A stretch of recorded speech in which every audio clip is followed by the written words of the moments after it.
Baik, Assalamualaikum warahmatullahi wabarakatuh. Pada kesempatan kali ini, saya akan menjelaskan materi tentang kelompok sosial. Yang pertama yaitu kita akan menjelaskan pengertian dari kelompok sosial. Manusia adalah makhluk individu yang tidak dapat melepaskan diri dari hubungan dengan manusia lain.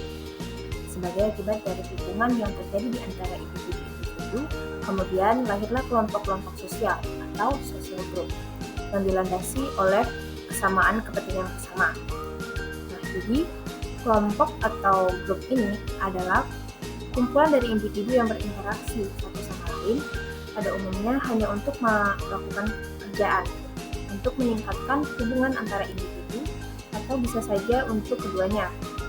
Nah, sebelum kelompok atau suatu waktu dibedakan secara kolektif, sekumpulan orang yang memiliki kebersamaan dalam aktivitas umum, namun dengan arah interaksi yang kecil.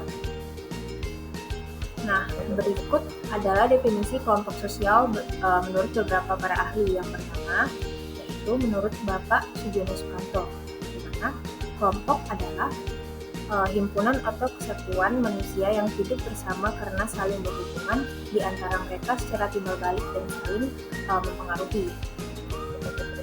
Yang kedua yaitu menurut Bapak Paul, di mana kelompok sosial diartikan sebagai kumpulan manusia yang memiliki kesadaran akan keanggotaan dan saling berinteraksi.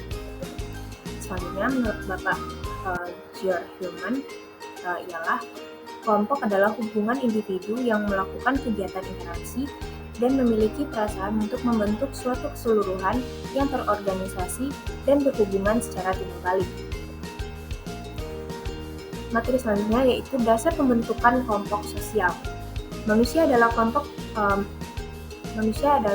makhluk sosial yang tidak dapat hidup sendiri. Oleh karena itu, manusia selalu membutuhkan kelompok sosial.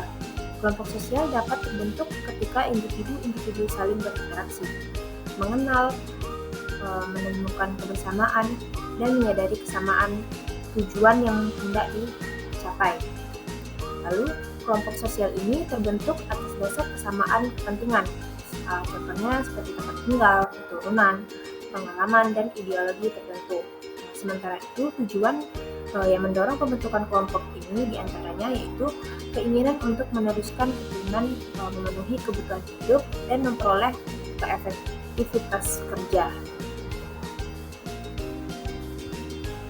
Selanjutnya, sebuah kelompok sosial dapat mencapai tujuannya jika terdapat norma yang disepakati dan ditaati bersama. Selain itu, pembagian tugas atau peran anggota di dalamnya harus berjalan dengan baik. Contohnya, cerita teman baru di kelas yang baru menunjukkan bahwa seorang anggota kelompok keluar dari kelompoknya. Masalah tersebut terjadi karena peran yang dijalankan tidak optimal, sehingga menimbulkan perselisihan dalam sebuah kelompok. Oleh karena itu, menjalin interaksi sosial antar anggota kelompok menjadi sangat penting Lalu, interaksi sosial yang baik dapat menciptakan rasa saling memahami, mempermudah dan juga mendorong terciptanya solusi atas berbagai kendala dalam suatu kelompok. Lalu, yang terakhir yaitu syarat terbentuknya kelompok sosial. Di sini ada 4 subnya. Yang pertama, itu setiap anggota kelompok itu harus sadar bahwa dia merupakan sebagian dari kelompok yang bersangkutan.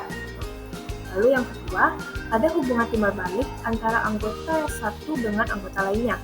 Yang ketiga, terdapat suatu faktor yang dimiliki bersama oleh anggota kelompok itu, sehingga hubungan antara mereka itu bertambah erat. Faktor tadi dapat merupakan nasib yang sama, kepentingan yang sama, tujuan yang sama, ideologi politik yang sama. Dan yang terakhir yaitu berstruktur, berkaidah, dan mempunyai pola perilaku.